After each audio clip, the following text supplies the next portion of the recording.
knowledge of blessing us, we hope she bless.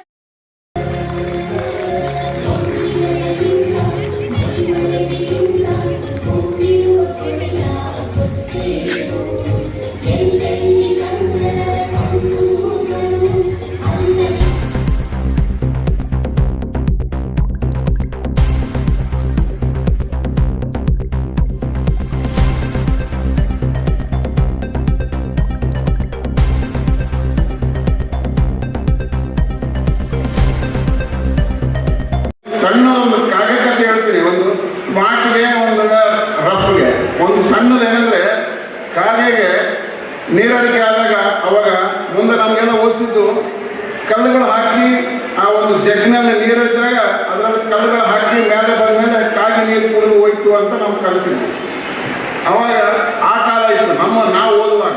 ಆದರೆ ಇವಾಗಿನ ಕಾಲದಾಗ ಏನಂದರೆ ಕಾಗೆ ಕಲ್ಲುಗಿಲ್ಲು ಹೊಡೆಯಂಗಿಲ್ಲ, ಅದು ಸ್ಟ್ರಾ ತಗೊಂಬಂದು ಸ್ಟ್ರಾಲಿಂದ ಕುಡಿದು ಹೋಗ್ಬಿಡ್ತದೆ. ಅಷ್ಟು ಸ್ಮಾರ್ಟ್ ಆಗಿರೋ ಜನರು. ಇವಾಗ ಏನಂದರೆ ಹುಟ್ಟಿದ ಕೂಸಿಗೆಲ್ಲ ಮೊಬೈಲ್ಗಳು ಕೊಡಿಸ್ತಾ ಇದ್ದಾರೆ.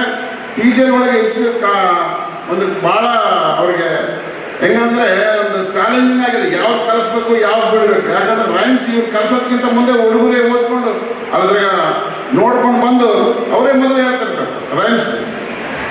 ಯಾಕಂದ್ರೆ ಅವ್ರ ಕೈ ಮೊಬೈಲ್ಗಳು ಇರ್ತಾವೆ. ಮೊಬೈಲಲ್ಲಿ ಎಲ್ಲ ಕಲ್ತ್ಕೊಂಡು ಟೀಚರ್ಗಳಿಗೆ ಮೇಡಮ್ ಅಂತೇಳಿ ಅವರೇ ಹೇಳ್ತಾರೆ. ಹಂಗಾಗಿ ಟೀಚರ್ಗಳಿಗೂ ಭಾಳ ಚಾಲೆಂಜಿಂಗ್ ಆದಂಥ ಒಂದು ಸಂದರ್ಭ ಈ ಸನ್ನಿವೇಶ.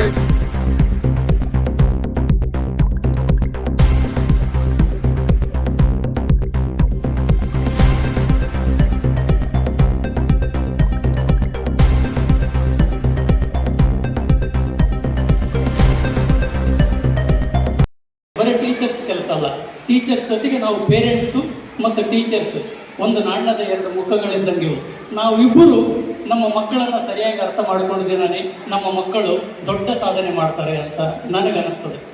ನಾನು ಸುಮಾರು ಶಿಕ್ಷಣ ತಜ್ಞರ ಪುಸ್ತಕಗಳನ್ನೆಲ್ಲ ಅಧ್ಯಯನ ಮಾಡಿಬಿಟ್ಟಿದ್ದೀನಿ. ಶ್ರೇಷ್ಠ ಶಿಕ್ಷಣ ತಜ್ಞ, ಶ್ರೇಷ್ಠ ನೈಸರ್ಗಿಕವಾದಿ ಅಂತ ಕರೆಸಿಕೊಳ್ಳುವಂಥ ರೂಸರ್ ಅವರು ಒಂದು ಕಡೆ ಹೇಳ್ತಾರೆ, ನಿಮ್ಮ ಮಗುವನ್ನು ಬಹುಶಃ ಈ ಮಾತು ನಾನು ಭಾಳ ಸಂದರ್ಭಗಳಲ್ಲಿ ನನ್ನ ಕಾಲೇಜಿನಲ್ಲಿ ಹೇಳ್ತೀನಿ, ನನ್ನ ಮನೆಯಲ್ಲಿ ನನ್ನ ವೈಫ್ಗೂ ಹೇಳ್ತಿರ್ತೀನಿ, ಅದು ಯಾರೂ ಒಪ್ಪಿಲ್ಲ. ಬಟ್ ಆದರೂ ಕೂಡ ಸತ್ಯವಾದಂಥ ಮಾತಿದೆಯೇನೆಂದರೆ, ನಿಮ್ಮ ಮಗು 12 ವರ್ಷಗಳವರೆಗೆ ನೀವು ಅದು ಏನಾಗಬೇಕಂತೇಳಿ ಅದನ್ನು ಫೋರ್ಸ್ ಮಾಡಬಾರ್ರಿ. ಆಫ್ಟರ್ 12 ಇಯರ್ಸ್ ನೀವು ನಿಮ್ಮ ಮಗು ಏನಾಗಬೇಕು ಅಂದ್ಕೊಳ್ತೀರಿ ಅದನ್ನು ಮಾಡಿಕೊಡುವಂಥ ಜವಾಬ್ದಾರಿ ನಮ್ಮದು. ಆ ಮಗುವನ್ನು ಪ್ರಕೃತಿಯ ಮಡಿಲಲ್ಲಿ ಬಿಡಿ ಅಂತೇಳಿ ಒಬ್ಬ ಶ್ರೇಷ್ಠ ಶಿಕ್ಷಣ ತಜ್ಞ ಹೇಳ್ತಾನೆ. ಬಹುಶಃ 12 ವರ್ಷ ಅಲ್ಲ, 2 ವರ್ಷ ಬಿಡೋದಕ್ಕೆ ರೆಡಿ ಇಲ್ಲ ನಾವು ಯಾರು ಇವತ್ತಿನ ದಿನಗಳಲ್ಲಿ.